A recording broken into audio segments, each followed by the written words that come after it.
오늘 부활주일 주님께서 우리에게 주시는 말씀은 요한복음 20장 11절부터 18절까지 말씀입니다. 11절부터 18절 제가 봉독해 드리겠습니다. 마리아는 무덤 밖에 서서 울고 있더니 울면서 구부려 무덤 안을 들여다보니 흰옷 입은 두 천사가 예수의 시체 뉘었던 곳에 하나는 머리편에 하나는 발편에 앉았더라. 천사들이 이르되 여자여 어찌하여 우느냐 이르되 사람들이 내 주님을 옮겨다가 어디 두었는지 내가 알지 못함이니이다. 이 말을 하고 뒤로 돌이켜 예수께서 서 계신 것을 보았으나 예수인 줄은 알지 못하더라. 예수께서 이르시되 여자여 어찌하여 울며 누구를 찾느냐 하시니 마리아는 그가 동산지기인 줄 알고 이르되 주여 당신이 옮겼거든 어디 두었는지 내게 이르소서 그리하면 내가 가져가리이다. 예수께서 마리아야 하시거늘 마리아가 돌이켜 히브리 말로 라보니 하니 이는 선생님이라는 말이라. 예수께서 이르시되 나를 붙들지 말라. 내가 아직 아버지께로 올라가지 아니하였노라. 너는 내 형제들에게 가서 이르되 내가 내 아버지 곧 너희 아버지 내 하나님 곧 너희 하나님께로 올라간다 하라 하시니 막달라 마리아가 가서 제자들에게 내가 주를 보았다 하고 또 주께서 자기에게 이렇게 말씀하셨다 이르니라. 아멘. 아멘. 여러분, 예수 그리스도께서 다시 사셨습니다. 아멘. 아멘. 시작이 너무 좋아요. 오늘은 할렐루야. 죄송해요. 예배 중에 또 일어나서 찬양 중에 제 마음 같아서는 실은 매주 일어나고 싶은데요, 공예배이기도 하고 또 우리는 또 우리의 문화가 있는데 우리 문화는 개인적이기보다는 공동체적이기 때문에 제가 매주 좀 절제를 하는 겁니다. 성경적이기 때문에. 그렇지만 부활절만큼은 제가 여러분에게 매년 말씀드리고 또 양해를 구하고 저는 일어섭니다. 부활절만큼은 제가 일어나지 않을 수가 없습니다. 그래서요, 조금 튀는 행동이었다고 보이셔도 목사님 또 일어나네 라도 그렇게 생각하지 마시고 내년에는 저와 함께 같이 일어나 보십시오. 이름 적어놨습니다. 지금 아신 분들. 제가 부활절에 이렇게 일어서는 이유를 말씀드리겠습니다. 왜냐면요, 부활에 관해 묵상하는데 이런 마음을 올해는 주십니다. 우리가 예수 그리스도께서 이루신 부활은 빼앗기지 않습니다. 그런데 무엇을 빼앗기냐면요, 부활 신앙을 빼앗깁니다. 부활 신앙은 빼앗길 수 있습니다. 그래서 제가 부활절에 일어서는 이유는 저는 제 부활의 신앙을 빼앗기지 않기 위해서입니다. 다른 주에 그럴 수도 있지만 부활주일과 제가 결혼주례 할 때는 꼭 매는 넥타이가 있습니다. 핑크색 넥타이입니다. 일부러 그렇게 합니다. 저는. 왜냐하면 제가 마음의 준비를 하는 겁니다. 이날은 특별한 날이다. 내가 넥타이를 골라 매는 것에 있어서도 나는 특별한 날로 준비할 것이다. 그리고 이 부활신앙을 지키기 위해 지키려고 작정하고 부활절 예배에 나옵니다. 공원에 주차를 하고 일부 예배를 걸어오는데요, 하나님께서 오늘은 부활절인데 화창한 봄 날씨를 주셔서 걸어오는데 새의 쥐저기는 소리들이 들리는 거예요. 마치 오늘 우리의 찬양대처럼. 그래서 부활이라 이렇게 아름다운 날이구나 하며 걸어오는데 또 한 소리의 새소리가 저의 그 쥐저기는 새들의 소리를 뚫고 들어옵니다. 깍! 깍! 좀 잘해보려고 했는데 이 발성이. 그런데 다른 때 같으면 저 음산한 까마귀가 또 울고 있네. 오늘은 너도 끼고 싶니? 껴줄게. 그래서 제가 이렇게 이해했습니다. 그래, 너도 오늘 He is risen 하고 있구나. 깍! 깍! He is risen 하고 있구나. 제가 이렇게까지 하는 이유는요, 부활절에 저는 부활절의 메시지를 알고 믿기 때문에 그렇습니다. 그리고 또 하나는 저의 입술만이 아니라 여러분의 담임 목회자로서 저는 가장 앞에 서서 부활의 메시지를 제 모습으로 보여드리고 전하고 싶어서 그렇게 하는 겁니다. 새들도 부활을 지저귀고 노래하는데 우리가 노래하지 않을 수 있겠습니까? 아멘. 이제 말씀 후에 부활을 찬양할 때 이제는 오늘만큼은 자유롭게 하십시오. 어떤 분들은 왜 2025년 부활절까지 기다려? 오늘 일어나 버리지. 안 막습니다. 기대해봐도 될까요? 아멘. 아멘. 다 들었습니다. 개척을 하고 나서 보니까요, 이런 질문을 할 수밖에 없었어요. 없는 것이 너무 있는 것보다 없는 것이 더 많게 느껴질 때가 많으니까 던질 수밖에 없던 질문은 무엇이었냐면요, 있으면 좋지만 없어도 되는 것과 정말 그럼에도 없으면 안 되는 것이 무엇인가, 이 질문을 수없이 했습니다. 그리고 없으면 안 되는 것에 계속 집중하기 시작했습니다. 그 중에 첫 번째가 바로 복음이었습니다. 복음은 한 단어로 설명하면 예수입니다. 그런데 이 복음을 조금 펼쳐서 보면은요, 복음은 예수 그리스도에 관한 좋은 소식입니다. 그런데 이 좋은 소식이 되기 위해서는 최소한 이 네 가지 단어를 덧붙여서 복음을 설명해야 합니다. 그것은 뭐냐면요, 십자가, 부활, 승천, 그리고 재림. 사도신경 매주 할 때마다 이것을 고백합니다. 노티스 하셨는지 모르겠지만요, 십자가, 부활, 승천, 재림이 있어야 복음입니다. 여러분, 우리 주 예수 그리스도께서는요, 십자가에서 죽으심으로 인해 저와 여러분의 죄를 위하여 대속의 죽음을 죽으신 분인 줄로 믿습니다. 아멘. 이 주님은요, 죽고 끝나신 것이 아니라 죽음에서 부활하셔서 사망의 권세를 이기신 분이신 줄로 믿습니다. 이 부활하신 주님은 그런데 그냥 이 땅에 머무신 것이 아니라 승천하셔서 하나님 아버지의 우편에 앉아 계시고 지금 왕으로서 모든 것을 통치하고 계시는 분이신 줄로 믿습니다. 그리고 이 주님은 때가 되면 이 땅에 다시 오셔서 재림하셔서 영원한 하나님의 나라를 완성하실 분인 줄로 믿습니다. 아멘. 이 네 가지가요, 그런데 복음 안에 서로 연결된 것만이 아니라 단 하나라도 없으면 안 됩니다. 그 중에서도요, 부활은 핵심적인 역할을 합니다. 왜냐하면 부활이 없이 십자가는 뭐가 되냐면요, 좋은 의도에 지나지 않습니다. 부활이 없이 십자가는 그냥 고마운 노력일 뿐입니다. 아무리 우리를 위해서 죽으셨어도 죽음으로 끝나셨기에 그냥 고마운 수고 정도일 뿐입니다.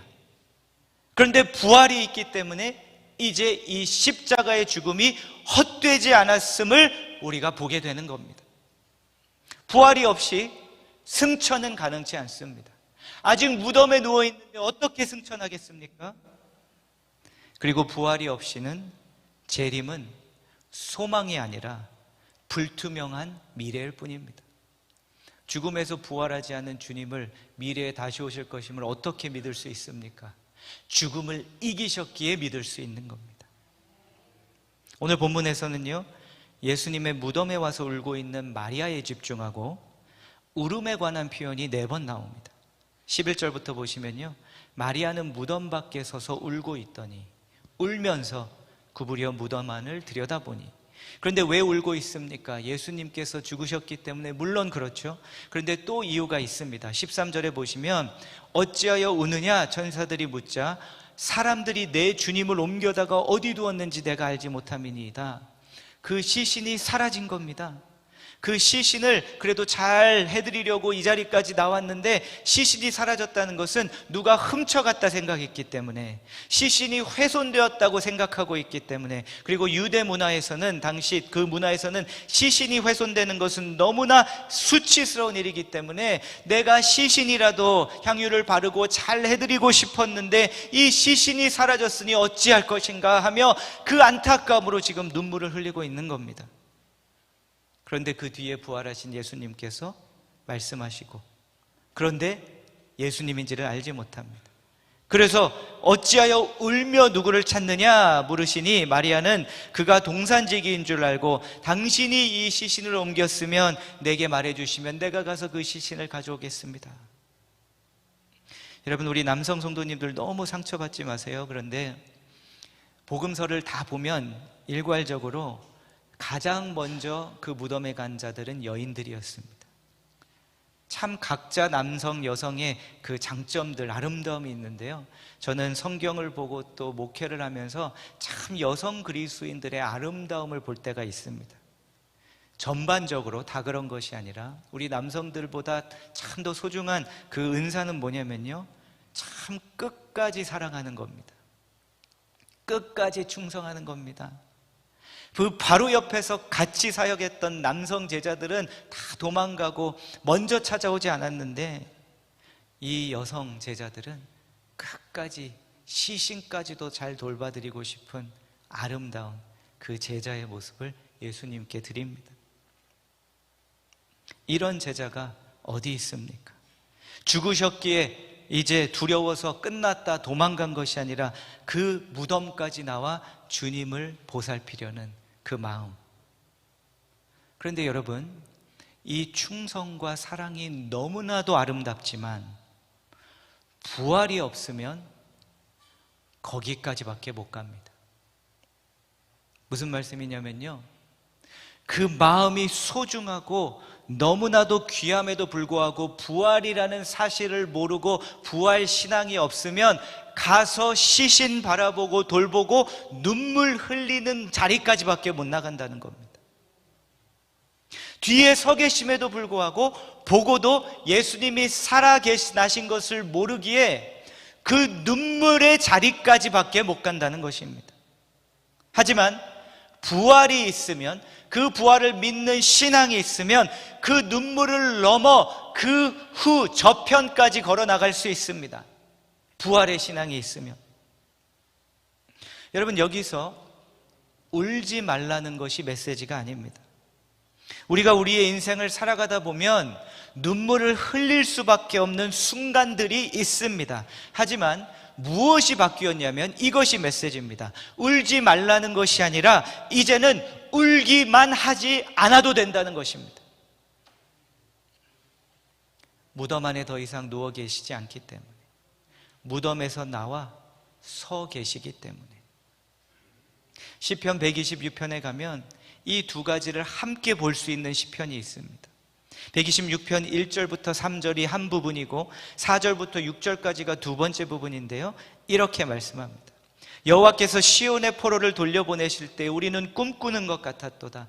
그때에 우리 입에는 웃음이 가득하고 우리 혀에는 찬양이 찼었도다. 그때에 문 나라 가운데서 말하기를 여호와께서 그들을 위하여 큰일을 행하셨다 하였도다. 여호와께서 우리를 위하여 큰일을 행하셨으니 우리는 기쁘도다. 마치 이것은 아마도 포로 생활에 있던 백성들이 바벨론에서 다시 예루살렘으로 귀환한 그것을 돌아보는 시 같습니다.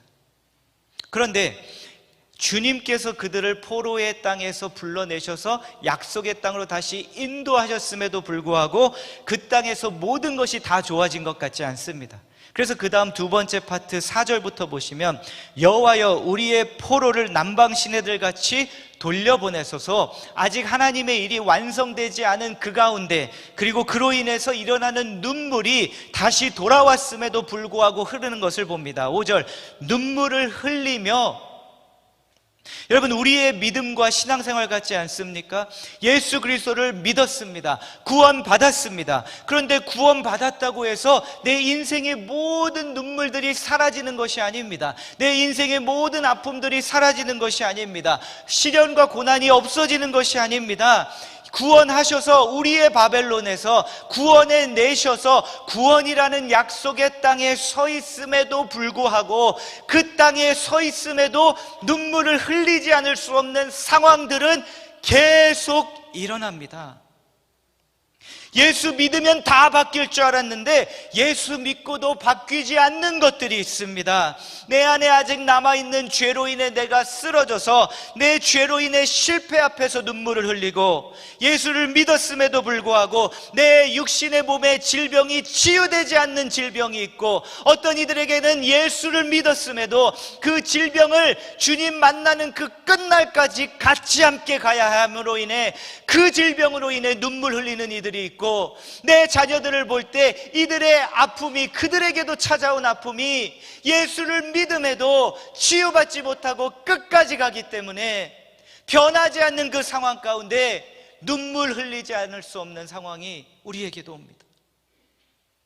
예수를 믿었음에도 변하지 않는 상황 가운데 눈물을 흘리고 계속되는 아픔과 상처로 인해 눈물을 흘릴 수밖에 없는 상황들이 예수를 믿고도 계속 찾아옵니다.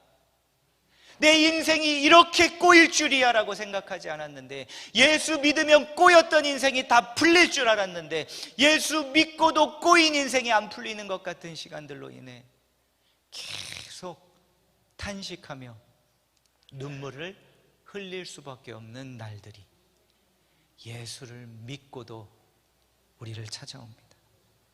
그런데 이제 예수 그리스도의 부활과 재림 가운데 살아가는 저와 여러분에게는 무엇이 바뀌었는가?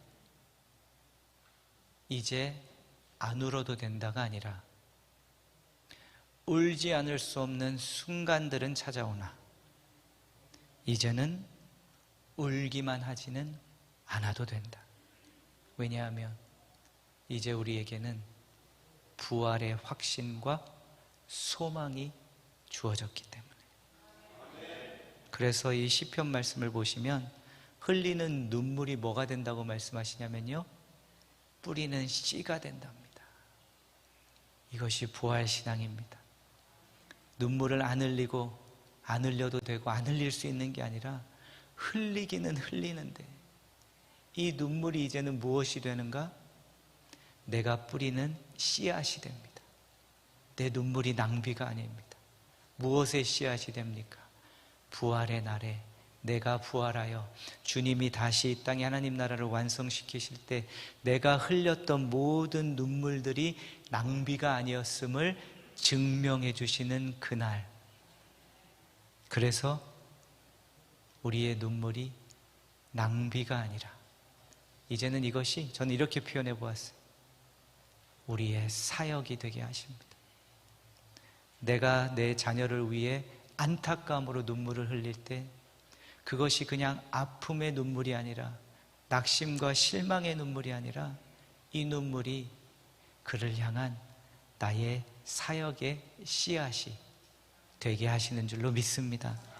내가 힘들어서 이제는 좀 안 울어보고 살려고 했는데 너무 힘들어 어쩔 수 없이 눈물이 흐를 때에도 그 눈물이 이제 낭비가 아니라, 웨이스트가 아니라 예배가 되게 하시는, 월십, 내 눈물이 웨이스트에서 월십이 되게 하시는 그 선물이, 확신이 부활 신앙인 줄로 믿습니다. 그래서요, 오늘 부활주의 여러분과 나누고자 하는 것은 이것입니다. 여러분, 부활은 저와 여러분의 눈물이 낭비가 아니라 소망의 씨앗이 되게 합니다. 눈물을 흘리며 씨를 뿌리는 자는 확실히 부활 신앙 안에서 눈물을 흘리는 자들의 눈물은 반드시 기쁨으로 거두리로다. 할렐루야. 울며 씨를 뿌리러 나가는 자는 반드시 기쁨으로 부활의 곡식단을 가지고 돌아오리로다. 할렐루야. 성금요일 예배를, 영어 예배는 그로브 교회 성도님들과 함께 드렸습니다. 올해는 우리가 초청하고 그분들은 참여하고요. 그로브 교회 목사님이 이제 성찬과 축도를 해주셨는데요. 한 10분 전까지 리허설을 저도 이제 마이크 체크를 다 하고 사무실에 잠깐 들어가서 챙긴 거 챙기려고 사무실로 문을 열고 들어가려고 하는데, 저 복도에서 제가 자주 만나는 그 그로브교회 성도님 한 분이 오십니다. 걸어오시면서 키도 크시고 덩치도 있으신데 이제 자주 만나니까 제가 보고 인사를 드렸죠. Hello, hi. 그랬더니 hi 그러더라고요. 그래서 제가 그냥 우리가 늘 하는 인사니까 Well, how are you? How's it going? 그렇게 질문을 했더니 저한테 딱 걸어오시더니 그냥 바로 그 자리에서 Well, I have cancer. 저 암이 있어요. 그러는 거예요. 그래서 문을 향해 있던 제 몸이, 고개만 돌려 있던 제 몸을 돌리고 그분의 어깨에 손을 얹고 Tell me a little bit more. Can you tell me more? 좀 더 괜찮으면 말씀해 주실 수 있을까요? 그랬더니 지지난주 이렇게 병원 체크하면서 이것이 발견되고 이제 내가 이렇게 그 수술도 받아야 되고 트리트먼트 닥터와 이제 어포인먼트가 있고 이런 얘기를 하면서 제가 어깨에 손을 얹고 Can we pray? Can I pray for you? 그리고 같이 이렇게 기도를 하고 제가 다 기도를 마친 후에 힘내라고, 우리에게는 믿음이 있지 않냐고. 그랬더니 그분이 그러세요. 제가 저 어포인먼트한 그 닥터에게 가서 이렇게 말했습니다. 내가 닥터, 당신을 위해서 기도하고 있다고. 똑같은 두려움입니다. 똑같은 죽음입니다. 똑같은 눈물입니다. 그런데 같지 않습니다. 우리는 부활 신앙, 우리에게 달린 것이 아니라 예수 그리스도에게 달린 부활의 확신이 있기 때문에 우리의 눈물은 낭비가 아니라 우리가 주님 안에서 뿌리는 소망의 씨앗이 되는 줄로 믿습니다. 아멘. 찬양팀 나오실 때요, 두 곡을 부르고 오늘 축도로 예배를 마치려고 하는데 어떻게 부르실 겁니까? 꼭 다 일어나지 않으셔도 됩니다. 그렇지만 일어나면 제 마음은 감동이 됩니다. 부활을 선포하시고 이 부활 신앙, 제가 흘린 모든 눈물이 낭비가, 웨이스트가 아니라 월십, 예배였군요. 주님, 오늘도 그러면 그 눈물이 제 안에서 넘쳐 흐르지만 이 눈물을 소망의 씨앗으로 뿌리겠습니다. 고백할 이 찬양 고백이 되기 원합니다. 찬양하겠습니다.